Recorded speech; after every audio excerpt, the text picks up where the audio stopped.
காந்தா நம்ம துல்கர் சல்மான், அதுக்கடுத்து நம்ம சமுத்திரக்கனி இவங்க இருவரும் சேர்ந்து நடிக்க நவம்பர் 14 இப்போதைக்கு தியேட்டருக்கு வர காத்துக்கிட்டு இருக்க ஒரு பேன் இண்டியன் திரைப்படம். தெலுங்கு படமாகவே இருந்தாலும் இருக்கிற எல்லா லாங்குவேஜ்லையுமே டப் பண்ணி இந்த படத்தை தியேட்டர்ல கொண்டு வராங்க. ஏற்கனவே இந்த படத்துடைய டீசர் வெளிவந்து ரசிகர் மத்தியில ஒரு நல்ல வரவேற்பு கிடைச்சிருக்கு. அதுல குறிப்பா அந்த டீசர்ல எனக்கு ஒரு பர்டிகுலரான ஒரு போர்ஷன் ரொம்ப பிடிச்சிருந்தது. நம்ம துல்கர் சல்மான் ஒரு மிரர் முன்னாடி ஒரு பயங்கரமான விஷயத்த பண்ணுவாப்ல. அதை பார்க்கும்போதே இந்த படம் எப்படிடா இருக்கும், ரொம்ப டிஃப்ரெண்டா மேக் பண்ணியிருக்காங்களே அப்படின்ற மாதிரி தோணுச்சு.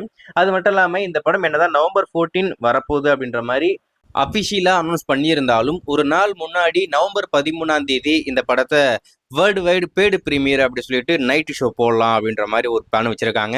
ஏற்கனவே லாஸ்டா நம்ம துல்கர் சல்மான் நடிச்சு வெளிவந்த லக்கி பாஸ்கர் படமும் அந்த மாதிரி தான் கொண்டு வந்தாங்க. நாளைக்கு படம் வரப்போகுதுன்னா ஒரு நாள் முன்னாடி ஈவினிங் பேடு பிரீமியர் அப்படி சொல்லிட்டு அந்த படத்தை தியேட்டர்ல கொண்டு வந்தாங்க. அவங்களுக்கு அந்த படத்தோடைய கண்டென்ட் மேல ஒரு மிகப்பெரிய நம்பிக்கை இருந்தது.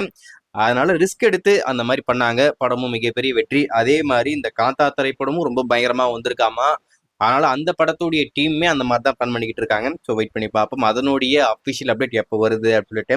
இந்த படம் இன்னும் 10 நாள் தான் இருக்கு. நம்ம இந்த படத்தை 10 நாள் கூட கிடையாது, 9 நாள் தான் இருக்கு. நம்ம இந்த படத்தை தியேட்டர்ல பார்க்க போறோம்.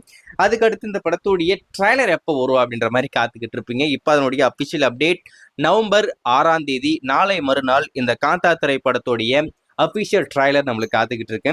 அந்த அனௌன்ஸ்மெண்ட்டுக்காக ட்ரைலர்ல இருந்து ஒரு சின்ன டீசர் இப்போதைக்கு கட் பண்ணி லான்ச் பண்ணியிருக்காங்க. அதுவுமே பார்க்கறதுக்கு ரொம்ப பயங்கரமா இருக்கு.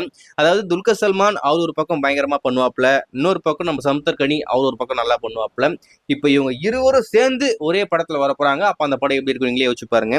எனக்கு எப்படி இருக்குன்னு தோணுதுன்னா, நம்ம சத்யராஜ் சாரும் அதுக்கடுத்து எச். ஏ. சூர்யா இவங்க இருவரும் சேர்ந்து நடிச்சு இசை அப்படின்ற ஒரு படம் வந்திருக்கு. நீங்க பார்த்துருப்பீங்க நம்புறேன். அதுவுமே ஒரு ஈகோ கிளாஷ் தான். ஸோ அந்த மாதிரி ஒரு ஜானர்ல இந்த படம் இருக்கும் அப்படின்ற மாதிரி எதிர்பார்க்குறேன். ஸோ வெயிட் பண்ணி பார்ப்போம். நவம்பர் 14 இந்த படம் வெளிவந்ததுக்கு அப்புறம் எப்படி இருக்கு அப்படின்னு சொல்லிட்டு நான் கண்டிப்பா அப்டேட் பண்றேன். அது மட்டும் இல்லாம நவம்பர் 6 ட்ரெய்லர் வரப்போகுது. வெயிட் பண்ணி பார்க்கலாம்.